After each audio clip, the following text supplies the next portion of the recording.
Even the narratives of the collection of the Quran during the first collection and the second collection, they do, many scholars tackled them and they pointed out, I underlined, you know, in the English part, the problematic pieces, historical problematic issues in the accounts, and why do people try to challenge these accounts? Are they fabricated? Were they later on, you know, written?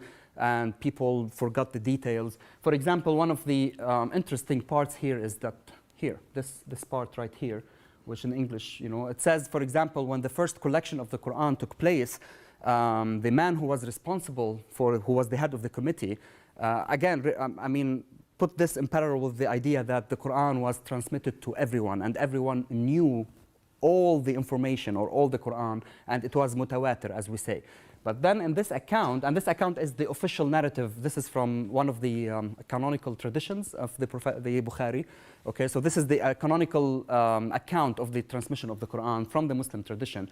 It says that there were two verses from the Quran that he did not find with anyone else, and they were only with one specific companion.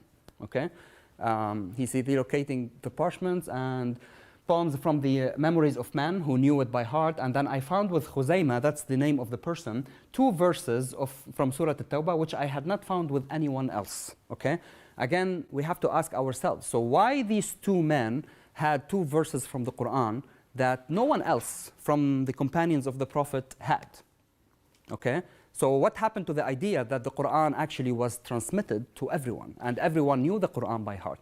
If we are, again, talking here from the Islamic perspective, we are not even going out. So we compare this account with the other accounts from the Islamic tradition, we find contradictions. And what we try to understand is, why do we have these contradictions?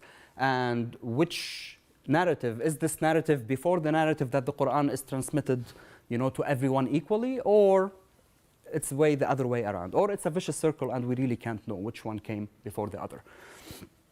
And the other also interesting part of this account is when they collected the Quran. So first, the only copy was with Abu Bakr, the first caliph, and then when he died, the copy stayed with Umar, the second caliph. But when Umar dies, or when he died, the copy did not go to the third caliph. It went to his daughter, right? And that's also very intriguing, because we are talking here about a governmental, a constitution, which should stay, let's say, with the caliph.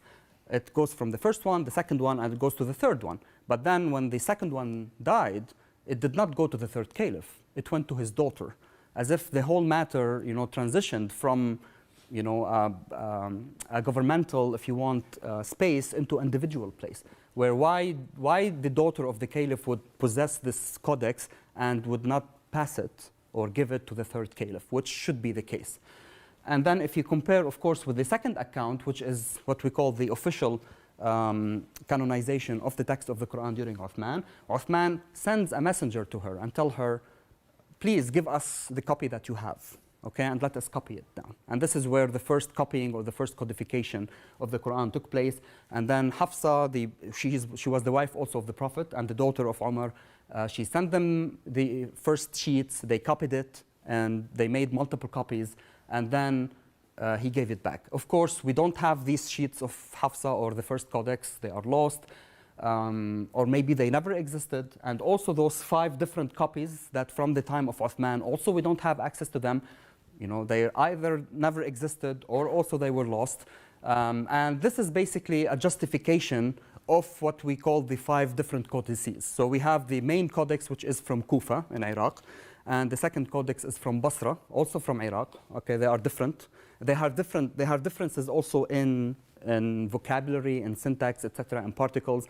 And you have a codex in Mecca, you have a codex in Medina, right? And you have a codex in Damascus in Syria. So these are the 5 major codices.